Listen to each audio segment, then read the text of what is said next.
It's Monday, February 12th. I'm Tre'vell Anderson. And I'm Josie Duffy Rice, and this is What a Day, the podcast that is not afraid to confess that Usher's halftime performance last night was incredible. Yes, we will walk you through that amazing performance later in the show, but let's just say there was definitely some love up in this club, Josie. I felt like Atlanta was in the Super Bowl. Absolutely. It was giving that. It was giving that.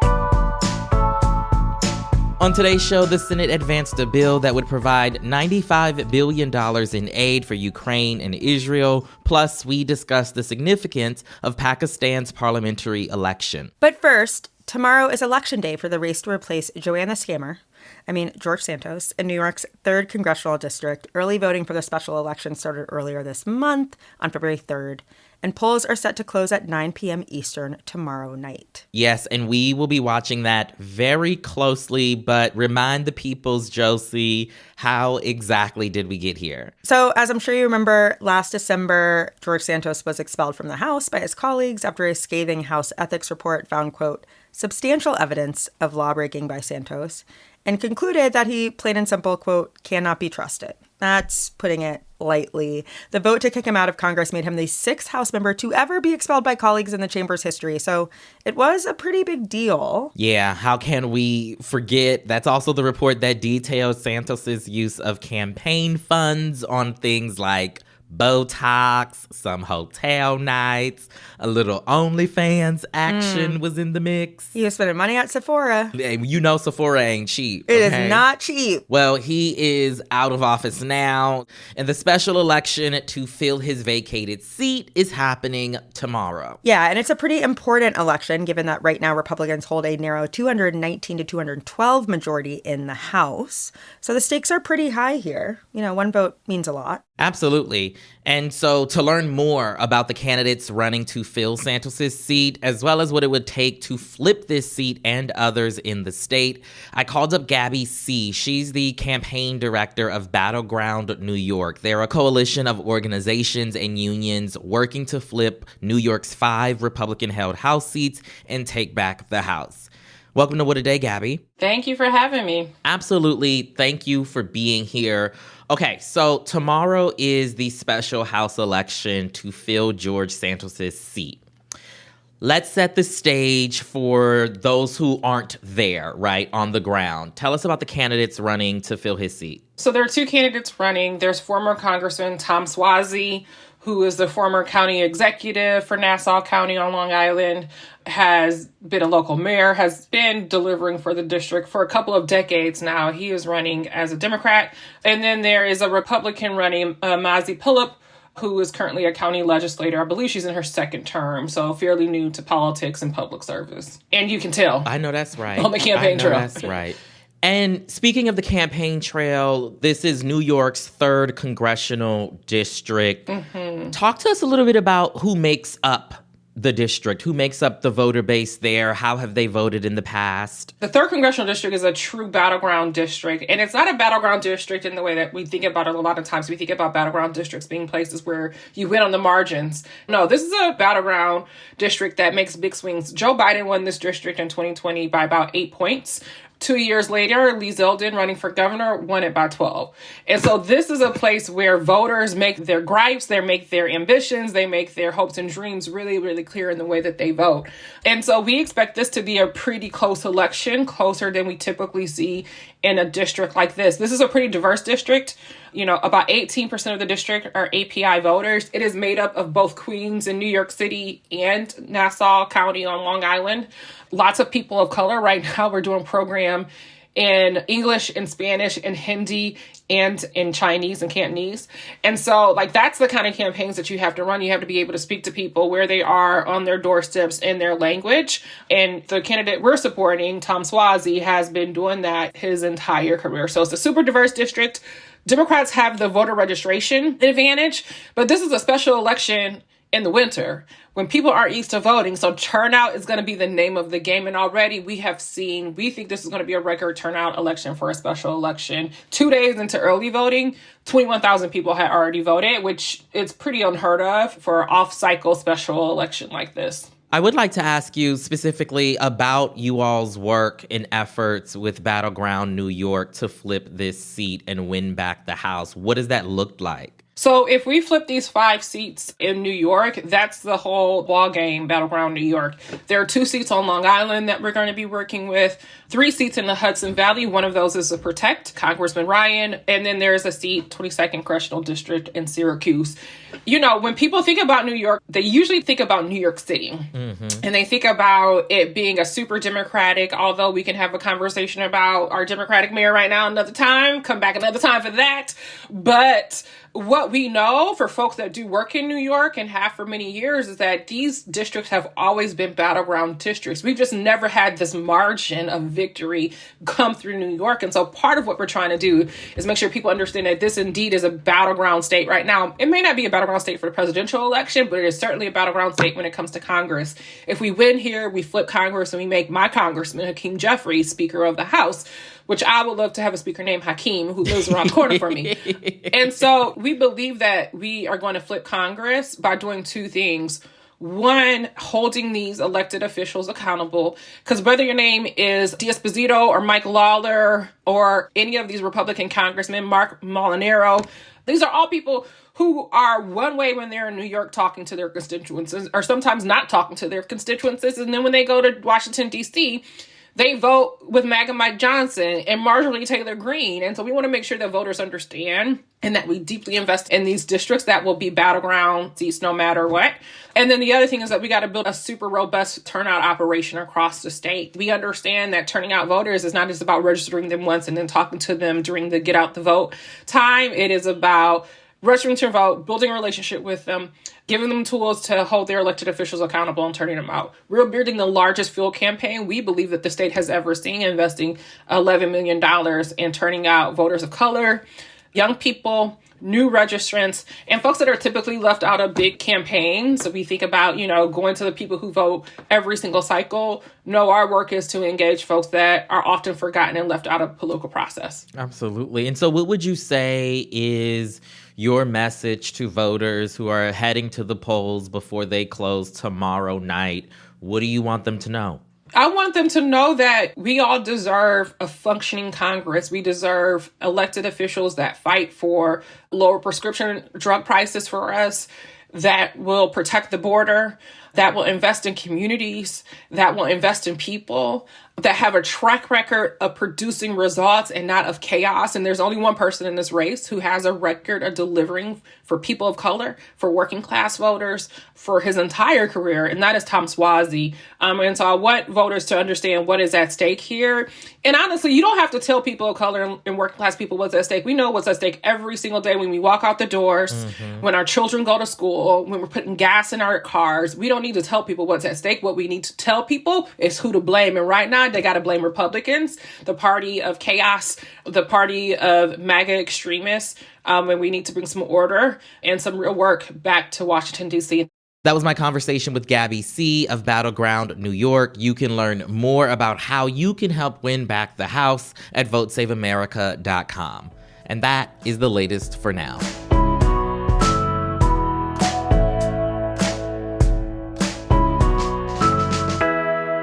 Let's get to some headlines. Headlines.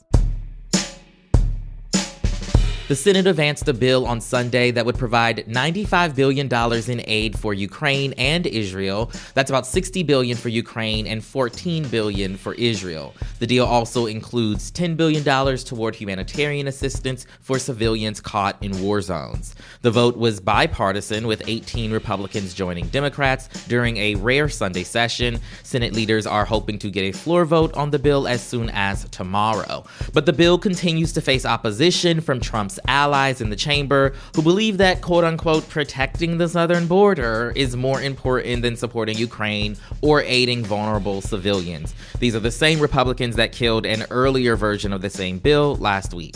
And for the latest on the war in Gaza, U.S. President Joe Biden has warned Israel's Prime Minister Benjamin Netanyahu not to launch a military operation on the border town of Rafah in Gaza, quote, without a credible and executable plan for ensuring the safety of and support for the more than 1 million people sheltering there. It's one of the stronger stances that Biden has taken in recent days. Rafah, which sits on the border with Egypt, has become one of the last refuges for people displaced in Gaza. But despite all of this, a series of Israeli strikes hit Rafah Monday morning local time, according to reporting from the Associated Press. And the human impacts are beyond dire. A 6-year-old Palestinian girl named Hind Rajab, along with the 2 rescuers who went looking for her after she went missing, were found dead on Saturday. That's according to the Palestine Red Crescent Society, or PRCS. The rescuers were sent out almost 2 weeks ago to find Hind, who was believed to be trapped in a car with dead family members. She'd been fleeing the war in northern Gaza with her uncle, his wife, and 4 children when they came under Israeli fire, the PRCS said. According to the Washington Post, which interviewed family members and members of the PRCS and also reviewed audio of phone conversations, Hind's 15-year-old cousin first spoke with a dispatcher and warned that a tank was nearby. Then came a burst of fire, and then the line went dead. Dispatchers called back, and Hind answered. In a recording released by the PRCS, her voice could be heard saying, "Come take me. Will you come and take me? I'm so scared. Please come." One of the most haunting stories, and a sea of haunting stories from the past few months. Absolutely. And speaking of foreign aid, we all know that former President Trump says a lot of foolish things, but he definitely outdid himself a bit on Saturday when he said that he'd encourage Russia to do, quote, whatever the hell they want and attack NATO countries if he wins the White House in November. Take a listen to his remarks during a rally at Coastal Carolina University.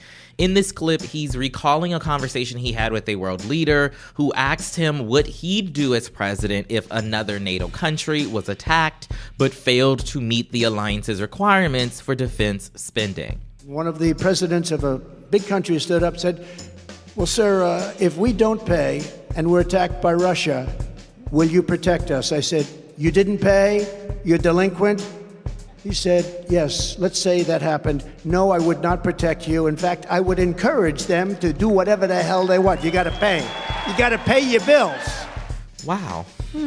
You got to pay your bills. That's a really rich statement. It's tough to believe on all levels, including coming from this person. This is obviously against NATO rules, right? Which require member countries to aid one another if they're ever attacked. Since, you know, that's the whole point of being in an alliance. But we can't be too surprised since Trump has made similar remarks in the past. In 2022, he claimed to have told world leaders the same thing during the 2018 NATO summit. He's also long said that he doesn't think the U.S. should even be in NATO to begin with. So just another preview of what this Florida man would do to our foreign policy if he wins another term in office. And finally, yesterday was the 58th Super Bowl. The San Francisco 49ers went head-to-head with the Kansas City Chiefs in Las Vegas on Sunday. Things kicked off when players and coaches from the Lahaina Luna High School football team hit the field to serve as honorary captains for the coin toss. We told you last week that the NFL flew the Lunas out as special guests to honor their team's resilience ever since the Lahaina wildfires ravaged their hometown 6 months ago. The league is also helping replace all of the team's gear and equipment. Honestly, if you watch one thing from the Super Bowl, it shouldn't be the game. It should be this moment at the very beginning, the bit that they did on what happened in Lahaina. I thought it was very moving. I cried. Reba McEntire sang the national anthem. Taylor Swift was in attendance to support her man, Kansas City Chiefs tight end Travis Kelce, as expected. But in unexpected news, Beyonce seemingly hinted at a new album at a Verizon commercial that aired during the game. She later followed up on Instagram with some visuals that suggest the Queen may be coming out with like a country vibes record very soon. Josie, I actually have some breaking news for you. Stop There's it. a new single out right Stop now. It. Stop it. It's Stop called it. Texas Hold'em. Stop okay? Stop. I'm going to cry. I'm getting the text messages as we literally record right now, Josie. Oh my God. Oh my God. Okay. Sorry, we have to go. That's all the news. Talk to you guys at some point. Okay. Compose ourselves. Yeah, we got to compose ourselves because other things happen. Let's talk briefly about the halftime show. Usher wowed audiences when he took the stage for his highly anticipated performance. He did several of his greatest hits, including Confessions and Love in This Club. He brought some iconic guests. Alicia Keys made a surprise appearance to duet their hit song, My Boo. Her came out to do a guitar solo. Lil Jon and Ludacris got the crowd going with Yeah. For those of us who may have been in high school in the 2000s. It was incredible. It was amazing. The skates, like, don't even get me started. It was so good. It was so good. And I hear there was also a football game. And to top it all off, the Chiefs declared victory over the 49ers. Listen, this was a very eventful Super Bowl, not just because of the amazingness that is Usher. I was very entertained. Let's put it like that. Yeah. Watching him do what he does. But now we have new Beyonce as well. I mean, come on now. Stop. It's crazy. Happy Black History Month to us. This one has 29 days, and we're going to make every single one of them count. Absolutely. And those are the headlines. We'll be back after some ads. What a Day is brought to you by Simply Safe. Simply Safe Home Security is an advanced system that protects every inch of your home. It is backed by 24/7 professional monitoring for fast emergency response for less than $1 a day. Listen, this is a great thing to have, especially if you are traveling often, you leave town, just want a little peace of mind. An amazing investment for your home. Order now to get 20% off any new Simply Safe system with Fast Protect monitoring. Do not wait. Visit simplysafe.com/whataday. That is simplysafe.com/whataday. There is no safe like Simply Safe. What a Day is brought to you by Pandora Jewelry. Valentine's Day is coming right up, and lab-grown diamonds speak louder than words. Pandora Jewelry has stunning lab-grown diamond gifts for every love in your life. Lab-grown diamond jewelry makes the perfect, sparkling, sustainable gift in new styles that make your everyday look shine bright. Like the beautiful lab-grown diamond station necklace and bracelet featuring 5 bezel-set lab-grown diamonds for the ultimate sparkle. Pandora's lab-grown diamonds celebrate all loves. For the lab-grown diamond she wants and the lab-grown diamond you want to gift, shop now at your nearest Pandora Jewelry. This show is sponsored by BetterHelp. Therapy can be so helpful when working through the challenges we face in our relationships or just like basically surviving life, you know, working through old issues, new issues, fun issues. Or like things that you might not even think are issues in the first place. Like it just really helps you kind of get to know yourself. It's super beneficial and how you can be your best, which is great. If you're thinking of starting therapy, give BetterHelp a try. It's all online, designed to be convenient, flexible, and suited to your schedule. Just fill out a brief questionnaire to get matched with a licensed therapist. Plus, it's so easy to switch therapists if you want. Become your own soulmate, whether you are looking for one or not, or you just hear us hype up therapy every single week and you want to give it a try yourself. That part. Now's your shot. Visit BetterHelp.com/WAD today to get 10% off your first month. That is BetterHelp, HELP.com/WAD. And now it's time for a democracy temp check. 2024 is a huge year for elections, not just for the US, but around the globe as well. And one of the big ones is the parliamentary election in Pakistan that took place on Thursday last week. And the results are actually pretty surprising. Isn't that right, Josie? Yeah, to say the least. It's a big deal because there's something interesting about Imran Khan, the former prime minister of Pakistan, whose party won the most seats in the parliamentary elections. His party beat out the Pakistan Muslim League Party, led by military-backed longtime politician Nawaz Sharif. For more on the election results, our producer Natalie Bettendorf called up Ellen Ioanes to break all of this down. She's a world and general assignment reporter for Vox. Here's Ellen. Imran Khan is in jail, and his party pulled out a victory in these elections. They did really well. That's pretty shocking given how hard the government worked to prevent that from happening. I think we can't discount the power of social media. He was still campaigning for his party powerfully from jail. And he's also this very, very charismatic person. He's a cricket star, which is, of course, really important in South Asia. Really good looking still, even in his 70s. He's a populist, so he's got this strong base. He appealed a lot to young people, which were, a huge part of the electorate, and also had a broad base of support among women. And what's important to understand here is how integral the military is to Pakistan's government. So they were backing Sharif and working really, really hard to make sure that Khan did not win. And they cracked out on protests. They put members of Khan's party in jail. They scrubbed his name from mainstream media. I mean, they did basically everything they could. They even suspended mobile phone services nationwide on Election Day.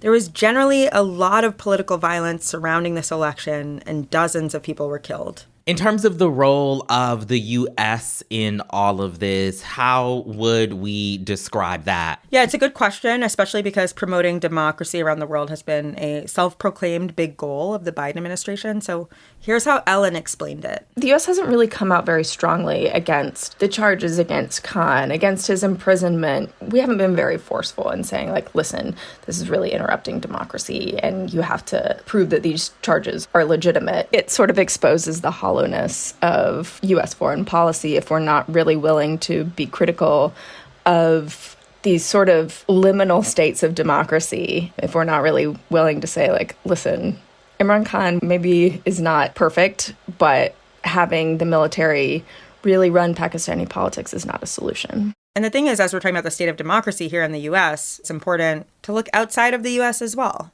That's what Trumpism represents to me, is this sort of mocking of democracy, essentially, and this sort of twisting of it. And I think if we allow that to occur uncritically in other places because we think the United States is different, that somehow our institutions are stronger, we're lying to ourselves. We are seeing one candidate, Donald Trump, face a lot of legal troubles, and he sort of makes himself a martyr with his base. And if you look at how successful Imran Khan was from prison, there's no real reason to imagine that Donald Trump couldn't pull off something similar. This is a person who also uses the tools of democracy, whether it's the courts or the electoral system, or tries to use the tools of democracy to entrench an undemocratic power. Thanks so much to Ellen Ioanes. We'll link her coverage of the Pakistani election below in the show notes.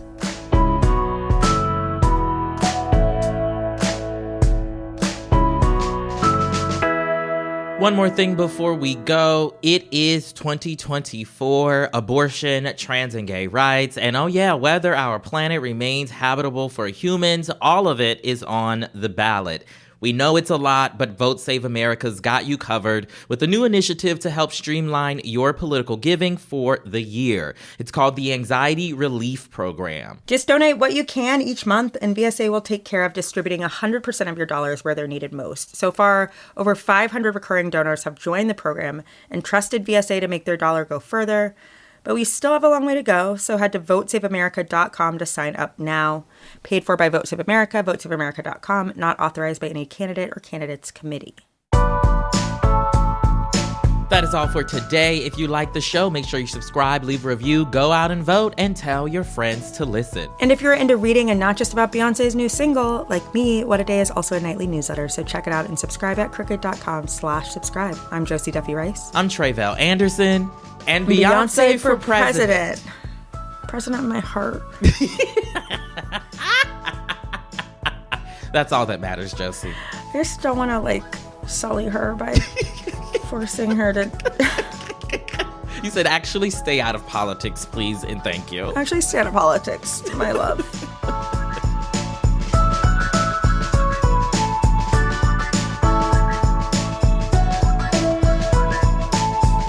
What a Day is a production of Crooked Media. It's recorded and mixed by Bill Lance. Our show's producer is Itzy Quintanilla. Raven Yamamoto and Natalie Bettendorf are our associate producers. And our showrunner is Leo Duran.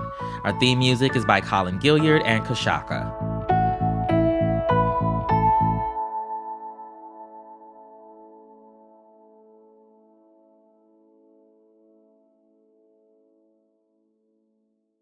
What a Day is brought to you by Books. Valentine's Day is coming right up, y'all. And let's be real, you should be getting flowers every week of every month, no matter what month it is, just to clarify. That's correct, but I feel like Valentine's Day flowers are just like the bare minimum to acknowledge the day. Like that, it's the floor, everybody. Well, Books is the go-to source for fresh cut flowers. It's easy. Buy roses in one click or choose one of their unique modern designs. Place your order early and pick your delivery date now. Don't believe it when your loved one says, you don't have to get me anything. That is always a lie.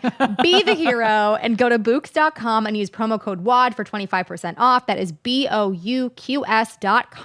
promo code WAD, Books, promo code WAD. I'm Dan Pashman, host of the Sporkful Food Podcast, and I'm excited to tell you about our new podcast, Deep Dish with Sola and Ham. Sola and Ham are chefs, YouTube stars, and a married couple. In each episode of Deep Dish, they deep dive into the surprising story behind a food, then see what it inspires them to cook up. The first episode starts off with 2 dead bodies and a trunk full of tamales. Listen to Deep Dish in the Sporkfuls feed, wherever you get your podcasts.